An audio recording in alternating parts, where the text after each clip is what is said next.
Hello friends, welcome to B plan. आज की मेरी ये वीडियो एक ऐसे इन्वेस्टमेंट के बारे में है जो हो सकता है कुछ लोगों ने सुना हो और कुछ लोगों ने नहीं सुना हो। एक ऐसा इन्वेस्टमेंट जिसमें कि आपको फिक्स रिटर्न तो मिलेगा ही, वो भी अच्छे परसेंट में। अभी आपको लग रहा होगा कि ऐसी क्या इन्वेस्टमेंट है जिसके बारे में मैं बताने वाली हूँ। देखिए, हमारी इंडिया में अलग अलग तरीके के इन्वेस्टर हैं। यंगस्टर्स की बात करें 20s में और जो 30s में हैं, वो मोस्टली अपने पैसे को शेयर मार्केट में या क्रिप्टो करेंसी में इन्वेस्ट करना चाहते हैं, क्योंकि वहाँ पर आपको मोर देन 10% आपको रिटर्न मिलता है। लेकिन हमारी इंडिया में आज भी 80% ऐसे लोग हैं जो कि अपने पैसे को एफडीज में लगाते हैं, अपने पैसे को किसी ऐसे फिक्स इन्वेस्टमेंट प्लान में लगाते हैं जिसमें कि उनको आज बता दिया जाता है कि इतने साल बाद आपको इतना पैसा मिलेगा। कुछ लोग बॉन्ड्स में भी लगाते हैं। तो ऐसे कई सारे इन्वेस्टमेंट के ऑप्शन हैं, लेकिन मोर देन 80% ऐसे लोग हैं जो कि फिक्स रिटर्न में लगाते हैं, जिसमें कि उनको मिनिमम 4% या 5% और मैक्सिमम 7% तक का रिटर्न मिलता है। जनरली लोगों को इन्वेस्टमेंट का समझ नहीं आता, तो वो लोग उठा के अपने पैसे को एफडी कर देते हैं। कितना पैसा आपको एफडी में रिटर्न मिलता है, क्या आपने कभी नोटिस किया? अगर उतने पैसे को आप एफडी की जगह किसी और तरीके से मल्टीप्लाई कर सकते हैं तो वो ज़्यादा आपके लिए बेनिफिशियल है। लेकिन मैं ये नहीं कहूँगी कि आप एफडी ना कीजिए। मैंने इससे पहले भी एक वीडियो बनाई है जिसमें मैंने ये बताया है कि आप अपने पैसे को कुछ अमाउंट को अलग अलग इन्वेस्टमेंट में लगाएं। कभी भी किसी भी एक इन्वेस्टमेंट में अपना सारा पैसा ना लगाएं, ना ही शेयर मार्केट में सारा पैसा, ना ही क्रिप्टो करेंसी में, ना ही फिक्स डिपॉजिट में, ना ही कह सकते हैं कि आप किसी फिक्स रिटर्न वाले इन्वेस्टमेंट प्लान में। आप अपने पैसे को, अगर आपके पास 100 रुपए हैं तो आप 100 रुपए को अलग अलग इन्वेस्टमेंट प्लान्स में लगाइए, जिससे कि अगर एक इन्वेस्टमेंट प्लान में आपको लॉस हो रहा है तो दूसरे में आपको उसमें बेनिफिट हो जाए, और कुछ आपको फिक्स रिटर्न दें, कुछ आपको मल्टीप्लाई करके दें, जिससे कि आप पूरी तरीके से फाइनेंशियली फ्री हो जाएं। तो आज मेरी एक ऐसी इन्वेस्टमेंट है जो कि फिक्स रिटर्न तो दे ही रही है, और फिक्स रिटर्न भी ऐसा रिटर्न जो मोर देन 10% है, कह सकते हैं 12 to 13% का रिटर्न, जो कि फिक्स रिटर्न है। जी हाँ, आपको लग रहा होगा ऐसा कौन सा रिटर्न है? फिक्स रिटर्न तो मोस्टली 5%, 6% या 7% तक मिलता है। जी हाँ, ये एक ऐसा इन्वेस्टमेंट है जिसको हम बोलते हैं इनवॉइस डिस्काउंटिंग। हो सकता है आप लोगों ने नाम सुना हो या कुछ लोगों ने नाम ना सुना हो। तो सबसे पहले जान लेते हैं कि इनवॉइस डिस्काउंटिंग एक्चुअली में होती क्या है, क्या इनवॉइस डिस्काउंटिंग है। इनवॉइस डिस्काउंटिंग को समझाने के लिए मैं आपको एक एग्जांपल लेके एक्सप्लेन करती हूँ। बिस्लरी वाटर एक ब्रांडेड मिनरल वाटर है जिसको सब लोग जानते हैं। जनरली उसके कह सकते हैं कि उसका कंजप्शन भी बहुत ज़्यादा है। अगर वो बिस्लरी वाटर वाला, कोई भी बिस्लरी वाटर कंपनी अगर किसी भी मैन्युफैक्चरर कंपनी के पास आती है और उसको अपने पानी के लिए, अपने वाटर के लिए अगर बॉटल्स की रिक्वायरमेंट है, ऑब्वियसली हर काम एक बंदा तो करता नहीं है, अलग अलग जगह से सामान लेते हैं और फिर उसको सेल करते हैं। सपोज वो किसी कंपनी के पास जाती है, मैन्युफैक्चरिंग कंपनी के पास, जहाँ पर बॉटल्स बनती हैं, और वो उनको बोलती है कि उनको 1 लाख बॉटल्स की रिक्वायरमेंट है। अब सामने वाला बंदा, अगर वो मैन्युफैक्चरिंग कंपनी ज्यादा बड़ी कंपनी नहीं है, अगर बिस्लरी कंपनी वाले बोलते हैं कि उनको 1 लाख बॉटल्स की रिक्वायरमेंट है और 1 लाख बॉटल्स के लिए आपको बोलते हैं कि आप उनको 1 लाख बॉटल बना के दीजिए और उसका पैसा आपको 90 डेज बाद मिलेगा। अब जो सामने मैन्युफैक्चरिंग कंपनी, अगर वो बड़ी कंपनी नहीं है तो उसको 90 डेज के बाद पैसा मिलेगा, लेकिन रॉ मटेरियल तो उसको अभी लगाना है। सेकंड थिंग, जो भी उसके यहाँ एम्प्लॉय काम करते हैं उनको तो सैलरी देनी है, तो वो सब खर्चे वो कहाँ से देंगे? अब उनको ये भी पता है कि बिस्लरी कंपनी है तो पैसा तो देगी ही देगी, लेकिन तब तक के लिए पैसा कहाँ से आए? तो इस कंडीशन पे वो, उनके सामने कोई ऑप्शन नहीं होता। उनको लगता है कि अगर ना किया तो मेरे हाथ से इतनी बड़ी डील चली जाएगी, और अगर हाँ किया तो इतना पैसा कहाँ से आएगा? तो उस टाइम पे वो क्या करते हैं, वो मैन्युफैक्चरिंग कंपनी किसी एक इन्वेस्टर के पास जाते हैं। अब इन्वेस्टर के पास जाके वो ये बोलते हैं कि सपोज उनको 100 रुपए की रिक्वायरमेंट है अपने वो 1 लाख बॉटल बनाने के लिए या उतनी प्रोडक्ट बनाने के लिए। तो वो इन्वेस्टर से बोलते हैं कि देखिए, 90 दिन के बाद मुझे ये 100 रुपए मिलेंगे बिस्लरी कंपनी से। ध्यान दीजिएगा, इस कंपनी से मिलेंगे, तो उस कंपनी का नाम है, तो वो श्योरिटी है कि वो देगा ही देगा। तो हमें इस कंपनी से 100 रुपए मिलेंगे 90 दिन के बाद, तो मुझे लेकिन पैसे की आज जरूरत है, तो आप क्या मुझे पैसे दे सकते हैं? तो इन्वेस्टर को तो ऐसा लगेगा, भाई मैं पैसे दूंगा तो मुझे क्या मिलेगा? तो उस कंडीशन पे इन्वेस्टर ये बोलता है, ठीक है मैं आपको पैसे दे रहा हूँ, लेकिन मैं आपको 97 रुपीज दूंगा, जिस केस में आपको 97 रुपीज मैं आपको दूंगा और मुझे 3% का मुझे इसमें इंटरेस्ट चाहिए। तो ऑब्वियसली मैन्युफैक्चरर जो है उसको कोई प्रॉब्लम नहीं है, उसको 3 रुपए कम करके उसको 97 रुपीज मिल रहे हैं, जिससे कि वो अपना काम चला देता है। वो इनवॉइस वो उस इन्वेस्टर को दे देते हैं कि आपको 90 डेज बाद 100 रुपीज मिल जाएंगे और 97 रुपीज आप मुझे दे दीजिए, और वो 97 रुपीज से अपना प्रोडक्शन का काम करते हैं। अब आपको लगेगा ये 3 रुपए से क्या मतलब है? 3 रुपए का मतलब है कि जो इन्वेस्टर है उसने 12% पर एनम के अकॉर्डिंग चार्ज किया, 1 मंथ मतलब 1 रुपीज के अकॉर्डिंग, क्योंकि हम बात कर रहे हैं 100 रुपीज की एक एग्जांपल लेके, जिससे कि आपको समझ में आए। तो वो 3 रुपए वो अपने पास रखता है। अब जब वो 3 रुपए का वो इंटरेस्ट लेते 3 महीने के लिए, जब बिजलरी वाले 90 डेज बाद वो पैसे देते हैं तो वो पूरा पैसा इन्वेस्टर के पास चला जाता है। इस कंडीशन पे देखिए, इन्वेस्टर को बिना कुछ किए 3 रुपए मिल गए, ठीक है, वो उसको प्रॉफिट मिल गया as a interest 12% per annum के अकॉर्डिंग, और उस मैन्युफैक्चरिंग कंपनी को उसको उसका पैसा मिल गया, जिससे कि उसने प्रोडक्शन कर पाया और उसको आगे की डील मिल पाई। और इस कंडीशन पे अगर हम देखें तो दोनों लोगों को फायदा है, किसी को कोई लॉस नहीं है। लेकिन वो जो इन्वेस्टर है, आज तक वो इन्वेस्टर कौन होते हैं? लाइक कोई बैंक है, जनरली लोग किसी बैंक से जाके लोन लेते हैं या किसी HNI से जाके लोन लेते हैं। लेकिन आज के टाइम में ऐसे भी प्लेटफॉर्म है जिसपे जाके कोई भी मैन्युफैक्चरिंग कंपनी किसी भी इन्वेस्टर से पैसे ले सकती है। अब उसमें डिपेंड करता है कि कौन सी कंपनी ले रही है, किसके बिहाफ पे ले रही है, या कौन इन्वेस्टर है। अभी तक तो बैंक और HNIs दे रहे थे। अब आपको लग रहा होगा कि हमारा क्या काम है, हम रिटेल इन्वेस्टर हैं, हम थोड़ी ना लाखों रुपए दे पाएंगे कि 10 लाख रुपए दे दिए या 50 लाख रुपए दे दिया या 1 करोड़ रुपए दे दिए। कंपनीज में तो इतना खर्चा होता है, तो इतना हम तो इंडिविजुअली नहीं दे सकते, तो इस इन्वेस्टमेंट का हमें क्या फायदा।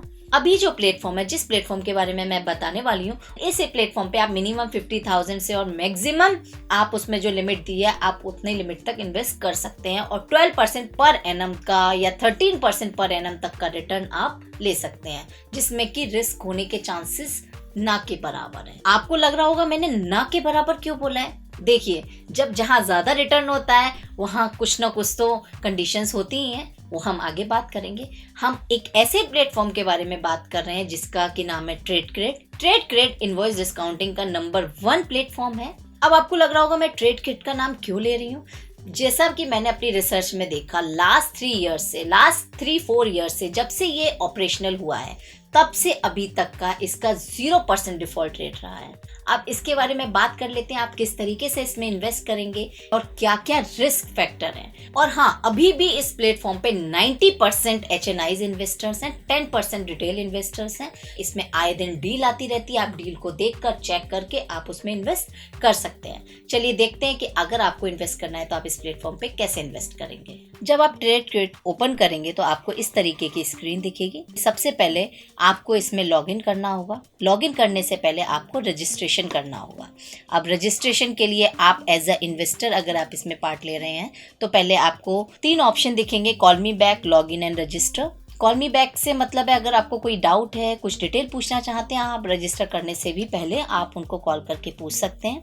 आप रजिस्टर करने के लिए आपको क्या क्या करना है देख लीजिए। रजिस्टर करने के लिए आपको पहले अपना अकाउंट क्रिएट करना होगा। अकाउंट क्रिएट करने के लिए इसमें आपको 5 ऑप्शन मिलते हैं। आप as a individual, HUF, partnership firm, private public limited company, NBFC and bank, और NRI। आप कोई भी इन्वेस्टर्स हो इनमें से आप इसमें अपना इन्वेस्ट कर सकते हैं। सपोज मैंने इंडिविजुअल को सेलेक्ट किया। एज ए इंडिविजुअल रजिस्टर करने के बाद यहाँ पर आप अपना नाम डालेंगे जो कि आपके पैन कार्ड पे लिखा हुआ है। यहाँ पर आप अपनी ईमेल ID डालेंगे। यहाँ पर वो मोबाइल नंबर जो कि आपके आधार कार्ड से लिंक्ड है वो मोबाइल नंबर डालेंगे।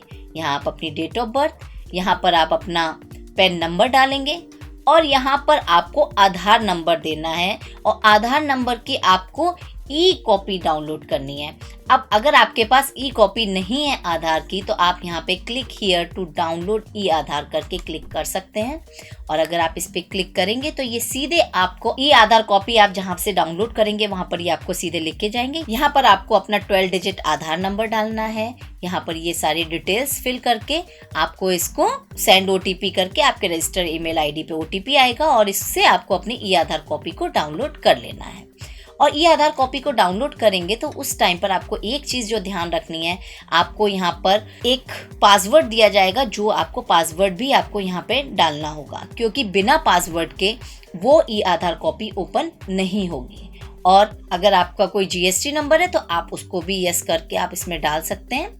आप जब इस पे क्रिएट कर लेंगे अपना अकाउंट, उसके बाद आपको नेक्स्ट प्रोसेस करनी है। देखिए इसमें साफ लिखा हुआ है रजिस्टर्ड एंड अर्न 13 to 15%। अब चलते हैं सीधे, हमारा जब रजिस्टर्ड हो गया देन हम लॉगिन करेंगे और इस पर हम अपना पैन नंबर डालेंगे और सेंड OTP करेंगे। सेंड OTP करके आपके मोबाइल नंबर पर OTP आएगा, आप उस OTP को डाल के लॉगिन करेंगे। जैसे ही लॉगिन करेंगे तो आपको स्क्रीन पे कुछ इस तरीके का दिखाई देगा। देखिए अगर आपको इन्वेस्ट करना है तो उससे पहले आपको अपने UPI अकाउंट से इस ट्रेड क्रेडिट अकाउंट पे मनी को डिपॉजिट करना होगा, तभी आप उस मनी को उसमें इन्वेस्ट कर सकते हैं। और अगर वो इन्वेस्ट कर दिया है, फिर आपको अगर रिटर्न आया है तो आप यहाँ से डायरेक्ट विड्रॉल भी कर सकते हैं। ये आप यहाँ पे देख सकते हैं, ये करंट डील्स हैं। अगर हम डैशबोर्ड में जाएं, डैशबोर्ड में आपको यहाँ पर जो भी आपको इन्वेस्ट करना है वो पैसा, आपकी करंट वैल्यू, आपको कितना प्रॉफिट हुआ है, कितने % रिटर्न है, ये सारी डिटेल्स आपको मिल जाएगी। यहाँ पर आपके पैन नंबर से रिलेटेड सारी डिटेल्स होगी। अब हम करंट डील्स में जाते हैं। करंट डील्स में जाएंगे तो देखिए जैसे सबसे ऊपर इन्होंने एक ये डील दी है जिसमें कि नेट वो IRR जो दे रहे हैं वो 12% का रिटर्न का दे रहे हैं। अब इसमें आपको देखिए, आप इसमें देख सकते हैं, इसमें काफ़ी सारी डील आपको दिख रही होंगी। अब देखिए हम बात करते हैं फर्लिंको की। फर्लिंको के बारे में सभी लोग अच्छे से जानते हैं। फर्लिंको आपको दे रहा है 10.60% का रिटर्न और इसमें आपको ये डील ऑलरेडी सोल्ड हो चुकी है। इसकी डील ऑलरेडी सोल्ड हो चुकी है। आप इसमें से काफ़ी सारी डील देख सकते हैं। सपोज़ आपको कोई भी डील में पैसा लगाना है, जैसे इन्होंने दिया है कि आप इस डील में 1 लाख रुपीज़ लगा सकते हैं minimum amount 1 lakh rupees, deal duration 95 days और नेट IRR आपको 11% का मिलेगा। अब इसमें आपको क्या ध्यान देना है, देखिए कि आपको ये चीज़ ध्यान देनी है कि ये वंडर शेफ क्या है, इसके बारे में आपको पता करना है। क्या ये वंडर शेफ कंपनी जो है उस पर आप ट्रस्ट कर सकते हैं, ये आपको थोड़ा रिसर्च करके निकालना होगा। वैसे भी यहाँ पर जो भी कंपनीज हैं, जो भी मैन्युफैक्चरिंग कंपनीज हैं जिनको कि पैसे लेने हैं, वो भी अपनी सारी डिटेल्स देने के बाद ही इस प्लेटफॉर्म पर रजिस्टर्ड होती हैं, अदरवाइज उनको रजिस्टर्ड नहीं किया जाता है। ट्रेड क्रेडिट खुद उनको पर्सनली चेक करके तभी उसको आगे प्रोसीड करते हैं। अब देखते हैं इसके में रिस्क एक्नॉलेजमेंट में इन्होंने क्या दिया है। इन्होंने कुछ इसमें कंडीशन दी है कि आपको ये सारी चीज़ें डिटेल में आपको पढ़नी है और ये दे रहे हैं, there can be a shortfall in collection of money pertaining to the invoice amount which is outside the control of TradeKit at any time। ठीक है, आप इसमें देख सकते हैं इन्होंने कुछ ऐसे पॉइंट्स दिए हुए हैं जिसको कि आपको पढ़ के अंदाज़ा लग जाएगा कि कितने % आपको इस पे ट्रस्ट हो रहा है या नहीं हो रहा है रिस्क एक्नॉलेजमेंट को। सेकंड थिंग, अगर आप इसकी डील समरी पढ़ते हैं तो देखिएगा ये IRR 11% दे रहा है। अगर मैं आज की डेट में पैसे लगाती हूँ तो ये 21 फरवरी 2022 को ये ड्यू डेट दे रहे हैं, tentative due date. Total investment amount इतना है, अगर मैं लगाती हूँ तो मुझे मैच्योरिटी पर इतना अमाउंट मिलेगा। और अगर मैं उसमें 1 लाख रुपीज़ लगाती हूँ तो जब मैं 1 लाख यहाँ फिल करूँगी तो उसके अकॉर्डिंग हमारा मैच्योरिटी पे पैसे वो दिखाएंगे। तो इस तरीके से आपको इसके बारे में सारी रिपोर्ट मिल जाएगी, सारी डिटेल्स आप इसमें रीड कर सकते हैं। इसमें काफ़ी सारी कंपनीज़ हैं, काफ़ी सारे इन्वेस्टर्स हैं जो इसमें इन्वेस्ट करते हैं और काफ़ी सारे ऑप्शंस हैं, डील्स हैं जिस पे कि आप इन्वेस्ट करके अच्छा खासा रिटर्न ले सकते हैं। 10.30 से स्टार्ट होकर ये 15% तक का रिटर्न है। ये अलग अलग डिपेंड करता है, अलग अलग कंपनीज कितने % रिटर्न दे रही हैं आपको। तो इन सब चीज़ों को आप डीपली पढ़िएगा और तभी आप इसमें इन्वेस्ट कीजिए। आपको लगता है कि फ्यूचर में इससे फ़ायदा हो सकता है तो ट्रेड क्रेडिट का लिंक मैंने डिस्क्रिप्शन बॉक्स में दिया हुआ है, आप वहां पर जाकर डाउनलोड कीजिए।